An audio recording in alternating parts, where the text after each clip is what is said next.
Hello friends, मैं कंचन आपका अपने चैनल पे बहुत-बहुत स्वागत करती हूँ और आज हम अध्याय 6 देखेंगे। इसके अंतर्गत हम अध्ययन करेंगे नए प्रश्न, नए विचार।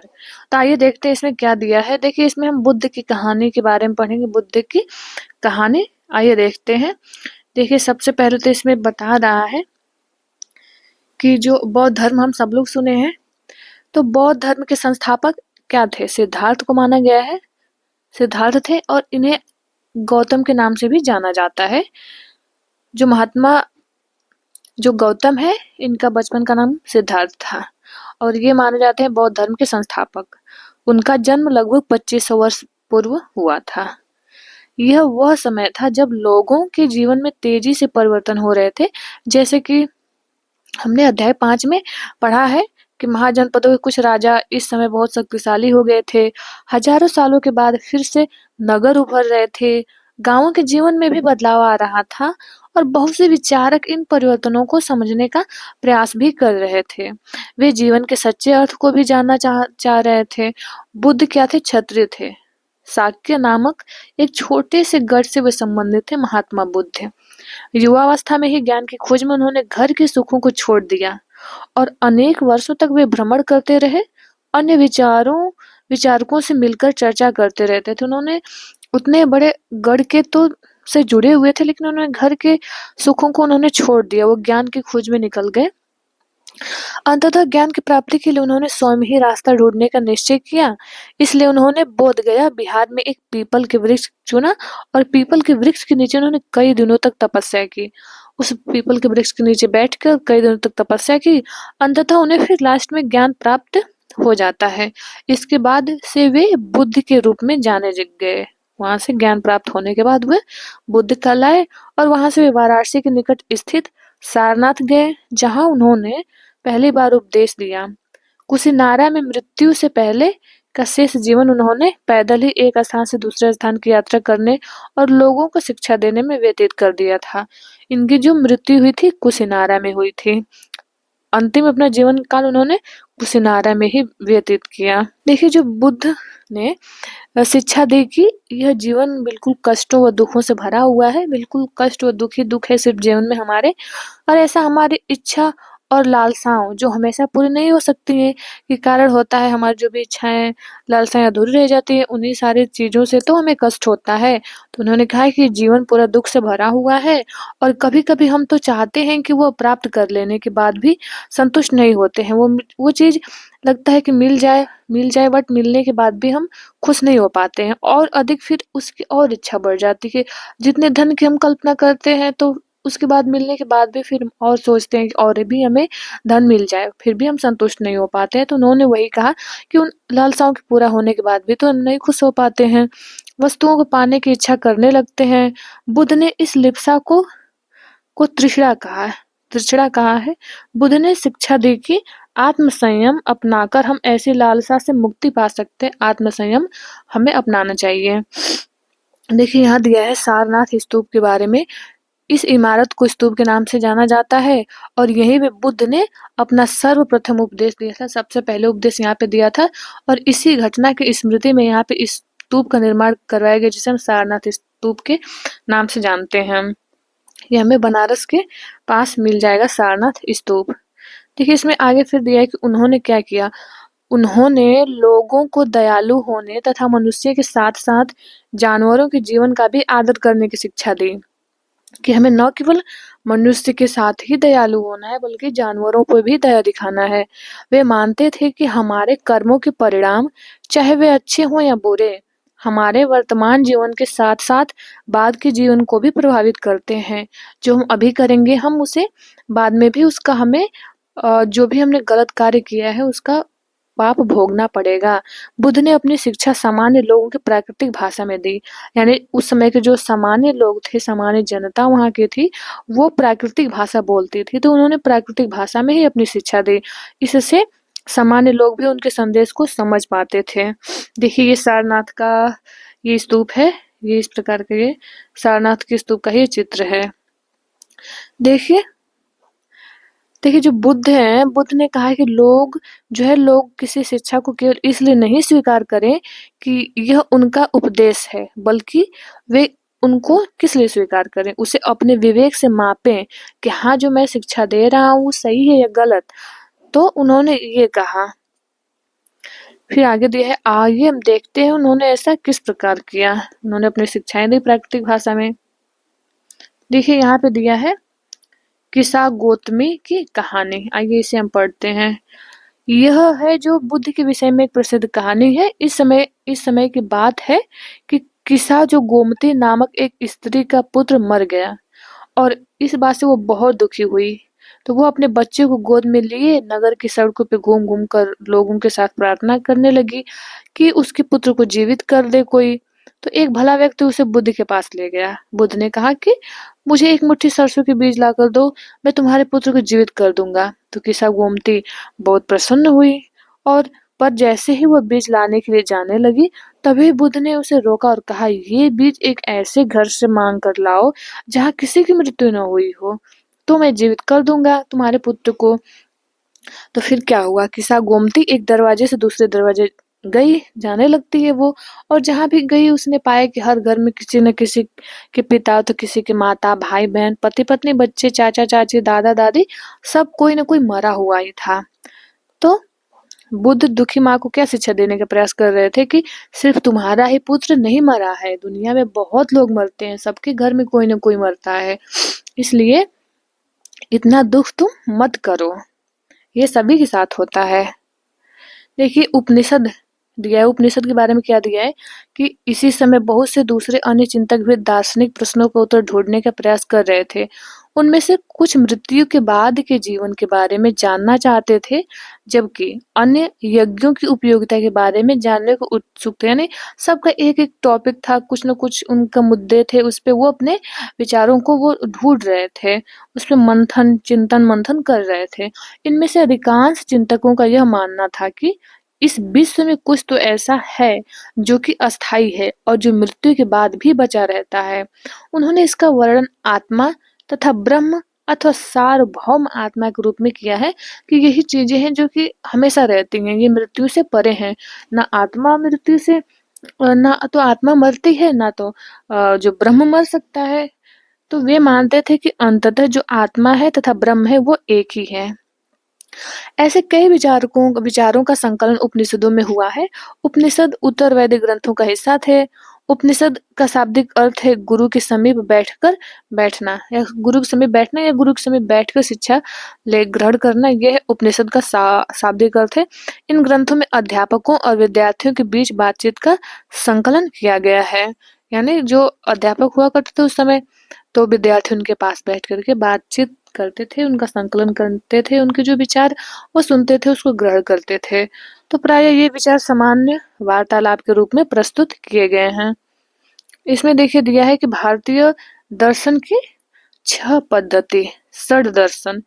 जो भारतीय दर्शन है, षड दर्शन क्या है? इसमें दिया है कि सदियों से भारत द्वारा सत्य की बौद्धिक खोज का प्रतिनिधित्व दर्शन की 6 शाखाओं ने किया है। ये वैशेषिक हो गया आपका दर्शन, वैशेषिक, न्याय, सांख्य, योग, पूर्व मीमांसा और वेदांत या उत्तर मीमांसा के नाम से जानते हैं। ये क्या है? षड दर्शन है। ये षड दर्शनों के नाम है, इसके नाम से ही जाने जाते हैं।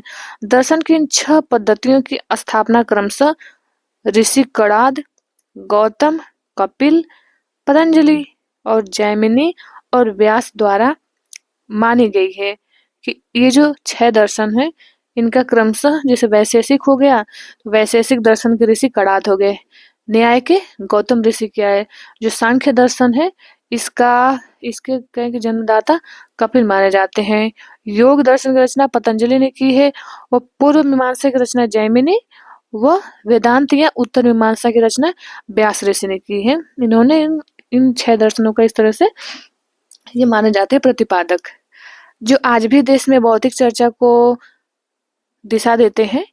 जर्मन मूल के ब्रिटिश भारतविद फ्रेडरिक मैक्स मूलर, ये एक दार्शनिक है। इनके अनुसार जो है दर्शन की 6 शाखाओं का विकास कई पीढ़ियों के दौरान व्यक्तिगत विचारकों के योगदान से हुआ। यद्यपि ये एक दूसरे से भिन्न दिखते हैं, एक दूसरे से भिन्न तो दिखते हैं, तथापि सत्य की इनकी समझ में आधारभूत तालमेल दिखता है। यानी भिन्नता भी है और जो सत्य की समझ है उसकी, उनका जो आधारभूत है, तो उन विचारकों में कुछ असमानता देखने को, तालमेल देखने को मिलता है। आगे देखते हैं बुद्धिमान भिखारी। ये एक वार्तालाप है, इसको देखते हैं। देखिए इसमें दिया है कि यह वार्तालाप छांदोग्य उपनिषद नामक प्रसिद्ध उपनिषद की एक कहानी पर आधारित है। इसमें दिया है कि शौनक व अभिप्रतारिण नामक दो ऋषि सार्वभौम आत्मा की उपासना करते थे।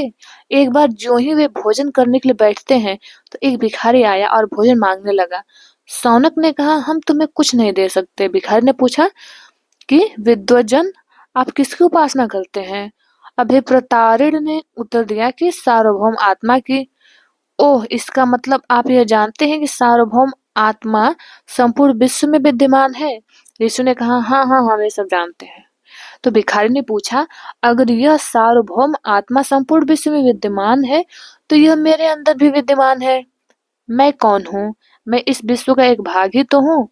तुम सत्य बोलते हो युवा ब्राह्मण। इसलिए हे ऋषियों, मुझे भोजन न देकर आप उस सार्वभौम आत्मा को भोजन देने से मना कर रहे हैं। भिखारी की बात की सच्चाई जानकर ऋषियों ने फिर उसे भोजन दिया, कि उनको समझ आया कि हाँ, जब हम सार्वभौम आत्मा की उपासना करते हैं तो फिर ये भी उसका हिस्सा है। यदि हम इसको भोजन नहीं देते हैं तो हम सार्वभौम आत्मा यानी ईश्वर की हम क्या कर रहे हैं? अवहेलना कर रहे हैं। आगे देखते हैं, दिया है कि इन चर्चाओं में भाग लेने वाले अधिकांशतः पुरुष ब्राह्मण तथा राजा होते थे। किन चर्चाओं में? ये हम ऊपर अभी पढ़े हैं ना कि ये विचार सामान्य वार्तालाप के रूप में प्रस्तुत किया जाता था। जो उपनिषद हुआ करते थे, उपनिषदों का जो सुनते थे या उनसे ज्ञान लेते थे, तो उसमें अधिकांश चर्चाओं में भाग जो अधिकांश तो पुरुष ब्राह्मण ही लिया करते थे तथा राजा होते थे। कभी कभी हमें सुनने को मिलता है इसमें, हमारे समाज में जो विदुषी महिलाएं रही हैं, तो उसमें गार्गी, अपाला, घोषा, मैत्रेयी ये जैसे स्त्री विचारकों का भी उल्लेख मिलता है। ये काफी ज्ञानी महिलाएं थीं उस समय की। ये अपनी विद्वता के लिए जानी जाती थी और वाद विवाद में भाग लिया करती थी। निर्धन व्यक्ति इस तरह के वाद विवाद में बहुत कम ही हिस्सा लेते थे और इस तरह का एक प्रसिद्ध अपवाद सत्यकाम जबाल का है कि सत्यकाम जो जाबाल थे, इनका का नाम था उसकी दासी माँ के नाम पे पड़ा था। उनकी दासी माँ थे सत्यकाम जबाल, तो उनकी दासी माँ के नाम पर इनका नाम पड़ा। सत्यकाम के मन में सत्य जानने की तीव्र जिज्ञासा उत्पन्न हुई। गौतम नामक एक ब्राह्मण ने उन्हें अपने विद्यार्थी के रूप में स्वीकार कर लिया। वह अपने समय के सर्वाधिक प्रसिद्ध विचारकों में से एक बन गए। उपनिषदों के कई विचारकों का विकास बाद में प्रसिद्ध विचारक जो शंकराचार्य थे, शंकराचार्य के द्वारा किया गया, जिनके बारे में हम अब आगे पढ़ेंगे। आगे देखते हैं यहाँ व्याकरणविद पाणिनि के बारे में, जो कि ये माने जाते हैं कि जो व्याकरण है इसके प्रतिपादक ये माने जाते हैं पाणिनि। इस युग में कुछ अन्य विद्वान भी खोज कर रहे थे। उन्हें प्रसिद्ध विद्वानों में से एक पाणिनि थे और पाणिनि ने क्या की, संस्कृत भाषा के व्याकरण की रचना की है। जो संस्कृत भाषा में व्याकरण है उसकी रचना की पाणिनि ने। उन्होंने स्वरों, व्यंजनों को एक विशेष क्रम में रखकर उनके आधार पर सूत्रों की रचना की और ये सूत्र बीज गणित के सूत्रों से काफी मिलते जुलते हैं। इसका प्रयोग कर उन्होंने संस्कृत भाषा के प्रयोगों के नियम लघु सूत्रों लगभग 3000 के रूप में लिखे। इन्होंने लघु सूत्र लिखे इन संस्कृत भाषा का प्रयोग करके। आगे देखते हैं जैन धर्म। देखिए जैन धर्म है, इसी युग में लगभग 2500 वर्ष पूर्व जैन धर्म के 24वें तथा अंतिम तीर्थंकर वर्धमान महावीर ने भी अपने विचारों का प्रसार किया। यानी जो जैन बौद्ध धर्म का हमने पढ़ा है, गौतम बुद्ध, तो वे माने जाते हैं बौद्ध धर्म के प्रवर्तक, और जैन धर्म के प्रवर्तक माने जाते हैं, ये हो गया आपके वर्धमान महावीर स्वामी। इन्होंने अपने विचारों का प्रसार किया। ये जो थे, ये वज्जी संघ के लिच्छवी कुल के एक क्षत्रिय राजकुमार थे जो महावीर स्वामी थे। और इस संघ के विषय में हमने आगे पहले वाले अध्याय में पढ़ा है, वज्जी संघ।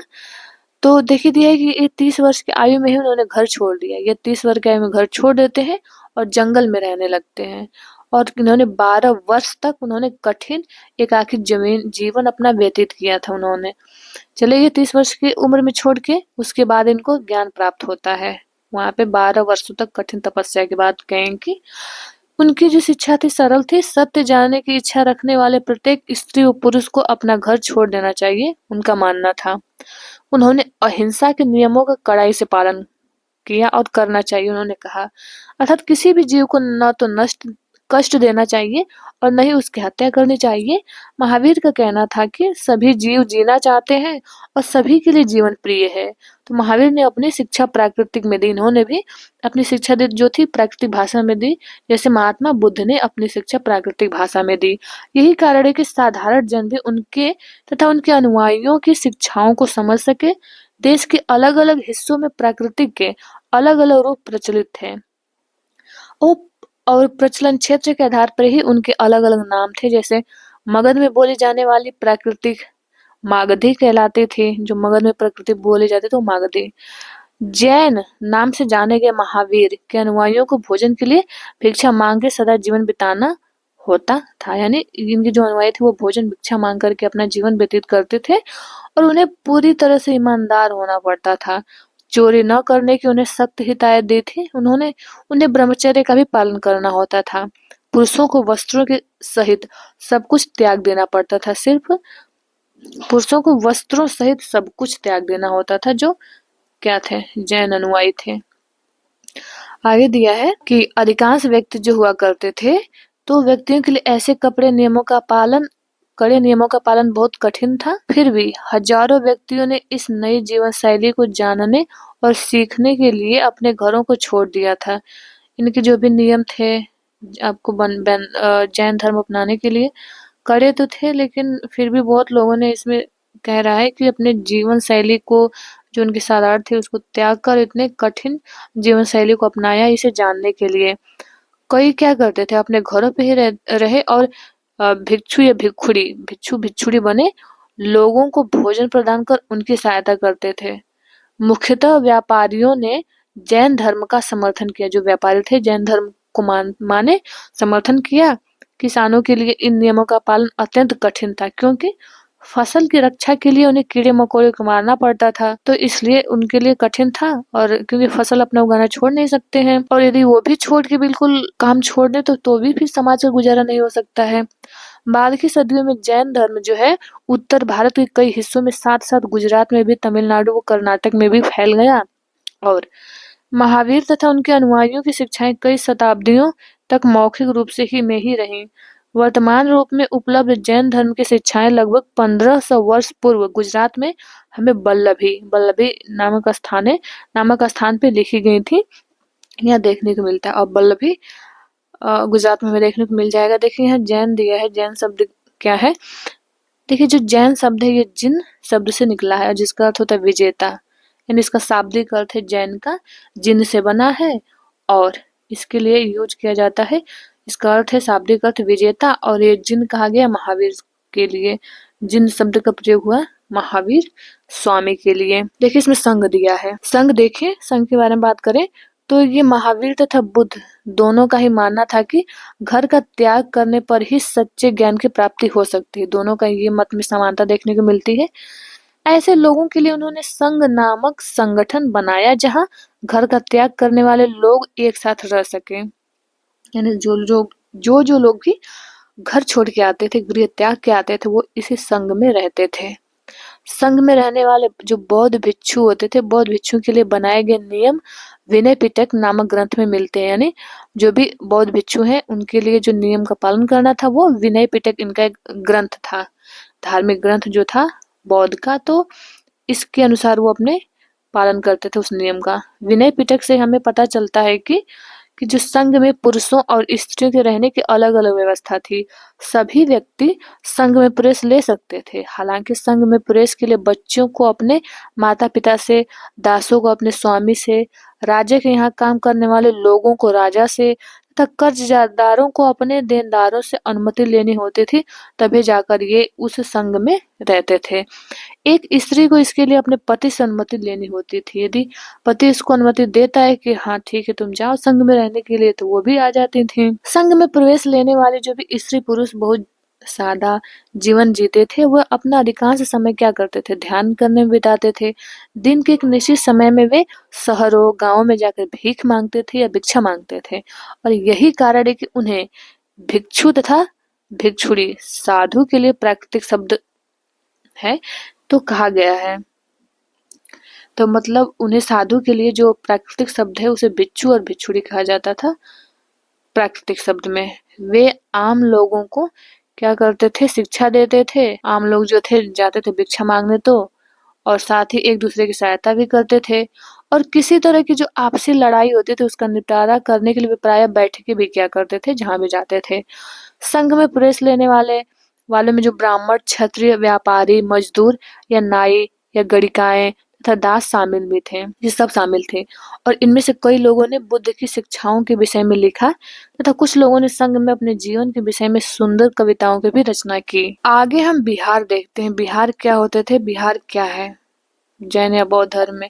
देखिए जो बिहार हुआ करते थे उसमें जैन और बौद्ध जो भिक्षु थे पूरे साल एक स्थान से दूसरे स्थान पे घूमते हुए उपदेश दिया करते थे, और केवल जो वर्षा ऋतु होती थी जब यात्रा करना कठिन हो जाता था तो वे एक स्थान पे ही निवास करते थे, और ऐसे समय में वे अपने अनुयायियों जो उनके अनुयायी थे उनके द्वारा उद्यानों में बनवाए गए अस्थायी निवासों में अथवा पहाड़ी क्षेत्रों की प्राकृतिक गुफाओं में रहते थे। वे होते थे उनके बिहार। उस समय वर्षा ऋतु में ठहरते थे। जैसे जैसे समय बीतता गया जो भिक्षु भिक्षुणी थे उन्होंने स्वयं या उनके समर्थकों ने भी अधिक अस्थायी शरण स्थलों की आवश्यकता का अनुभव किया। तब कई शरण स्थल क्या हुए, बनाए गए जिन्हें बिहार कहा गया। ये बिहार जिसमें वो लोग रुकते थे वर्षा ऋतु में। देखिए आरंभिक बिहार ये दिया है, एक बिहार का ही चित्र दिया गया है। देखिए आगे दिया है, वहां हम पढ़े ना कि आरंभिक जो बिहार थे लकड़ी के बनाए गए तथा बाद में इनके निर्माण में ईंटों का भी प्रयोग होने लगा। तो प्रारंभिक काल में उतने संसाधन नहीं थे तो उन्होंने लकड़ी का प्रयोग किया, उसके बाद फिर उन्होंने ईंट का प्रयोग करने लगे। पश्चिमी भारत में विशेषकर कुछ बिहार पहाड़ियों को खोद कर भी बनाए गए हैं, जहाँ पे पहाड़ियां हुआ करते थे उनको खोद करके बनाते थे बिहार। तो ये हमें पश्चिमी भारत में देखने को मिलता है। देखिए दिए एक बौद्ध ग्रंथ से ज्ञात होता है, क्या ज्ञात होता है ये जानते हैं कि जिस तरह महासागरों में मिलने पे जो नदियां हैं नदियों की अलग अलग पहचान समाप्त हो जाती है, ठीक उसी तरह बुद्ध के जो अनुयायी जब भिक्षुओं की श्रेणी में प्रवेश करते हैं तो वे अपना वर्ण, श्रेणी और परिवार सब त्याग देते हैं, सब एक हो जाते हैं जब वो आते हैं बुद्ध के अनुयायी के रूप में। तो आगे दिया है कि प्रायः किसी धनी व्यापारी, राजा अथवा भूस्वामी द्वारा दान में दी गई भूमि पर बिहार का निर्माण होता था। स्थानीय व्यक्ति भिक्षु भिक्षुणियों के जो लिए जो भोजन, वस्त्र और दवाइयां लेकर आते थे, जिसके बदले ये भिक्षु और जो भिक्षुणी होते थे लोगों को शिक्षा देते थे। आगे आने वाली शताब्दियों में जो बौद्ध धर्म है ये उपमहाद्वीप के विभिन्न हिस्सों के साथ साथ बाहरी क्षेत्रों में भी फैल गया, इसका प्रसार होने लगा बाहरी क्षेत्रों में भी। और एक समय जो बौद्ध धर्म है कि एक नई धारा महायान का विकास हुआ, और इसकी दो मुख्य विशेषताएं थी। पहले कि मूर्तियों में बुद्ध की उपस्थिति सिर्फ कुछ संकेतकों के माध्यम से ही दर्शाई जाती थी जो महायान शाखा थी उसमें, और मिसाल के तौर पर उनके निर्वाण प्राप्ति को पीपल के पेड़ की मूर्ति द्वारा दर्शाया जाता था। पर अब बुद्ध की प्रतिमाएं बनाई जाने लगी, इनमें से अधिकांश मथुरा में तो कुछ तक्षशिला में बनाई जाने लगी थी। इनकी जो उनकी पीपल के पेड़ की मूर्ति को दर्शाया जाता था उस प्रकार की मूर्ति बनाई जाती थी, तो उनकी प्रतिमाएं भी बनाई जाने लगी, प्रतिमा के रूप में पूजने लगे जो महायान शाखा थी, और इनमें से अधिकांश मथुरा में और तक्षशिला में ये मूर्तियां बनाई जाती थी। दूसरा परिवर्तन बोधिसत्व, बोधिसत्व में आस्था को लेकर आया। बोधिसत्व क्या है, बोधिसत्व उन्हें कहा गया है या उन्हें कहते हैं जो ज्ञान प्राप्ति के बाद एकांत वास करते हुए ध्यान साधना कर सकते थे, वो थे बोधिसत्व। लेकिन ऐसा करने के बजाय वे लोगों को शिक्षा देने और मदद करने के लिए सांसारिक परिवेश में ही रहना ठीक समझने लगे। धीरे धीरे बोधिसत्व की पूजा काफी लोकप्रिय हो गई, पूरे मध्य एशिया, चीन और बाद में ये कोरिया तथा जापान तक भी फैल गई है। बौद्ध धर्म या फिर बोधिसत्व की पूजा। फिर है कि बौद्ध धर्म का प्रसार पश्चिमी और दक्षिणी भारत में हुआ, जहाँ बौद्ध भिक्षुओं के रहने के लिए पहाड़ों में दर्जनों गुफाएं खोदी गई। कहीं लकड़ियों के विहार, तो कहीं इसमें ईंट के विहार, कहीं गुफाओं को खोद करके विहार बनाए गए बौद्ध भिक्षुओं को रुकने के लिए। बौद्ध धर्म जो है दक्षिण पूर्व की ओर श्रीलंका, म्यांमार, थाईलैंड तथा इंडोनेशिया सहित दक्षिण पूर्व एशिया के अन्य भागों में भी फैला। थेरवाद थेरवाद नामक बौद्ध धर्म का आरंभिक रूप इस क्षेत्र में कहीं अधिक प्रचलित था। यानी जो थेरवाद नामक बौद्ध धर्म का ये आरंभिक रूप है, तो ये हमें श्रीलंका, म्यांमार, थाईलैंड व इंडोनेशिया सहित दक्षिण पूर्वी एशिया के देशों में देखने को मिलता है। आगे दिए तीर्थयात्री। तीर्थयात्री क्या थे?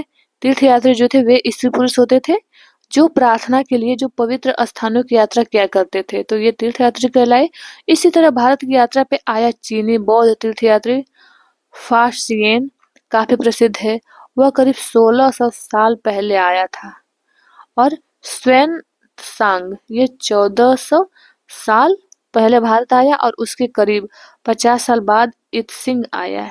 वे सब बुद्ध के जीवन से जुड़ी जगहों, प्रसिद्ध मठों को देखने के लिए भारत आए थे और इनमें से प्रत्येक तीर्थयात्री ने अपनी यात्रा का वर्णन किया है, लिखा है। उन्होंने अपनी यात्रा के दौरान आई मुश्किलें जो थी उनके बारे में भी लिखा और इन यात्राओं में कई वर्ष लग जाया करते थे जो यात्राएं करते थे। जिन देशों और मठों को उन्होंने देखा उनके बारे में उन्होंने लिखा और उन किताबों के बारे में भी उन्होंने लिखा जिन्हें वे अपने साथ ले गए थे। तो ये सारे प्रसिद्ध यात्री थे। आगे दी है नालंदा, शिक्षा का एक विशिष्ट केंद्र। नालंदा जो था ये बहुत ही एक प्रसिद्ध कहें कि बौद्ध विद्या का केंद्र था, या बौद्ध शिक्षा नालंदा में दी जाती थी। बौद्ध शिक्षा का महान केंद्र के रूप में कह सकते हैं। आइए इसमें देखते हैं। देखिए जैसे इसमें दिया है कि जो वैनसांग तथा स्वयंसांगी और फिर है अन्य तीर्थयात्रियों ने उस समय के सबसे प्रसिद्ध बौद्ध विद्या केंद्र नालंदा बिहार में अध्ययन किया। जो है इन्हें वैनसांग के नाम से भी जानते हैं। उसने नालंदा के बारे में इस प्रकार लिखा है कि यहाँ के शिक्षक योग्यता तथा बुद्धि में सबसे आगे हैं और बुद्ध के उपदेशों का वो पूरी ईमानदारी से पालन भी करते हैं। मठ के नियम काफी सख्त हैं और जिन्हें सबको मानना पड़ता है। पूरे दिन वाद विवाद चलते ही रहते हैं, जिससे युवा और वृद्ध दोनों ही एक दूसरे की मदद करते हैं और विभिन्न शहरों से विद्वान लोग अपनी शंकाएं दूर करने यहाँ आते हैं। नए आगंतुकों से पहले द्वारपाल ही कठिन प्रश्न पूछते हैं, तब उन्हें अंदर जाने की अनुमति तभी मिलती है जब वे द्वारपाल को सही उत्तर दे पाते हैं। 10 में से 7-8 सही उत्तर नहीं दे पाते हैं, यानी 10 में से 7-8 सही उत्तर नहीं दे पाते हैं, मतलब बहुत कम संख्या में देते हैं और जो देते हैं उन्हीं को अंदर जाने दिया जाता है द्वारपालों द्वारा। आगे दिया है जीवन के चरण आश्रम। जो जीवन के चरण है, जीवन के 4 चरणों या कहें कि हम 4 आश्रम में विभाजित किया गया है। तो ये 4 आश्रम क्या है? देखिए जो आश्रम शब्द है इसका तात्पर्य क्या है? जीवन के एक चरण के रूप में, कि जीवन के कितने चरण में व्यतीत करते हैं। पहला है ब्रह्मचर्य, दूसरा है गृहस्थ, तीसरा है वानप्रस्थ, चौथा है संन्यास। नामक के 4 आश्रमों की व्यवस्था की गई है। ब्रह्मचर्य के अंतर्गत ब्राह्मण, क्षत्रिय, वैश्य यह अपेक्षा की जाती थी कि ये इस चरण के दौरान वे सादा जीवन बिताकर वेदों का अध्ययन करेंगे। जो गृहस्थ आश्रम है, गृहस्थ आश्रम यानी वो घर में अपना गृहस्थी जीवन में प्रवेश करते थे। शादी के बाद ये, विवाह के बाद ये आश्रम उनको मिलता था, गृहस्थ आश्रम, उसमें प्रवेश करते थे। देखिए दिया कि इसके अंतर्गत उन्होंने विवाह कर एक गृहस्थ के रूप में रहना होता था। वानप्रस्थ के अंतर्गत क्या करना रहता था? उन्हें जंगल में रहकर साधना करनी पड़ती थी, तपस्या करनी पड़ती थी। अतः उन्हें सब कुछ त्याग कर सन्यासी बन जाना पड़ता था। उन्हें वानप्रस्थ में वो सब कुछ त्याग देते थे, अपना गृहस्थ जीवन सब मोह माया छोड़ करके वो सन्यासी बन जाते थे, वानप्रस्थ सन्यास। देखिए आश्रम व्यवस्था ने लोगों को अपने जीवन का कुछ हिस्सा ध्यान लगाने में भी बल दिया। तो हो गया आपका 4, आपका हो गया गृहस्थ आश्रम। गृहस्थ आश्रम पहला तो आपको हो गया ब्रह्मचर्य, दूसरा गृहस्थ, तीसरा वानप्रस्थ, वो चौथा हो गया आपका सन्यासी। वो जंगल में रह के साधना करते थे, उसके बाद उन्होंने सब कुछ त्याग दिया और सन्यासी बन गए, ज्ञान प्राप्त हो जाता था। तो ये 4 आश्रम हमको देखने को मिलते हैं। हमारा जो प्राचीन काल का जीवन था इन चारों आश्रमों का प्रयोग करते थे और अभी भी हम शिक्षा ग्रहण करते हैं। ये हमारा ब्रह्मचर्य कह सकते हैं।